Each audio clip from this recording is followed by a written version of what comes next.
தூத்துக்குடி திருச்செந்தூர் சுப்பிரமணிய சுவாமி கோயிலில் அலைகடலென பக்தர்கள் கூட்டம் திரண்டு வருகிறது. இரண்டாம் படை வீட்டில் சுப்பிரமணிய சுவாமி தங்கமயில் வாகனத்தில் எழுந்தருளி பக்தர்களுக்கு காட்சியளிக்க உள்ளார். இதுகுறித்த முழு விவரங்களை வழங்க செய்தியாளர் சிவகுமார் நம்மோடு இணைப்பில் காத்திருக்கிறார். சிவகுமார், வணக்கம். விவரங்கள். அறுபடை வீடுகள்ல இரண்டாவது பெரிய படை வீடான திருச்செந்தூர்ல இன்று நடைபெற உள்ள அந்த தைப்பூச திருவிழாவை லட்சக்கணக்கான பக்தர்கள் குவிந்துட்டு இருக்காங்க.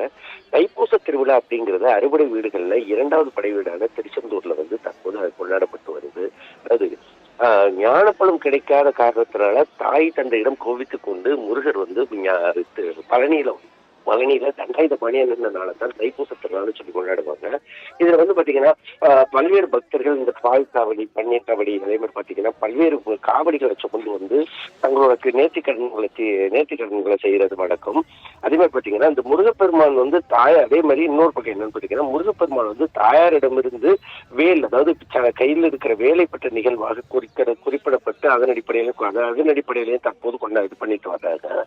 அதாவது மனிதன் தனக்குள்ள உள்ள கோபம், அகங்காரம், அதே மாதிரி பாத்தீங்கன்னா உள்ளிட்ட பல்வேறு வகைகளை தீர்க்கணும், அதை அழிக்கணும் அப்படிங்கிறக்காக இந்த தைப்பூச திருவிழாவானது கொண்டாடப்பட்டு வருது. இந்த தைப்பூச திருவிழா பாத்தீங்கன்னா திருச்செந்தூர் கோயில்ல தற்போது பல்லாயிரக்கணக்கான பக்தர்கள் குமிஞ்சிட்டு இருக்கிறாங்க. தமிழகத்தோட பல்வேறு பகுதிகளில் இருந்து பக்தர்கள் பாத யாத்திரையாக அழகு குத்தியும் காவடி சுமந்தும் தற்போது தங்களோட நேர்த்திக்கடனை செலுத்திட்டு இருக்கிறாங்க. தமிழகத்தில் உள்ள அனைத்து முருகன் கோயிலையும் இந்த தைப்பூச திருவிழாவானது இன்னைக்கு கொண்டாடப்படுது. திருச்செந்தூர் சுப்பிரமணிய சுவாமி கோயில்ல கொண்டாடப்படக்கூடிய முக்கிய திருவிழாக்கள்ல ஒன்னானது பாத்தீங்கன்னா தைப்பூச திருவிழாவும். அதே மாதிரி திருவிழாவை முன்னிட்டு இன்னைக்கு காலையில 1 மணிக்கு கோயில்ல உள்ள நடை திறக்கப்பட்டு அதன் அடிப்படையில் பூஜைகள் ஆரம்பிக்கப்பட்டது. தற்போது பக்தர்கள் லட்சக்கணக்கான பக்தர்கள் தற்போது பாத யாத்திரையாக நடந்து சுவாமியை தரிசனம் செய்வதற்காக வந்துட்டு இருக்காங்க.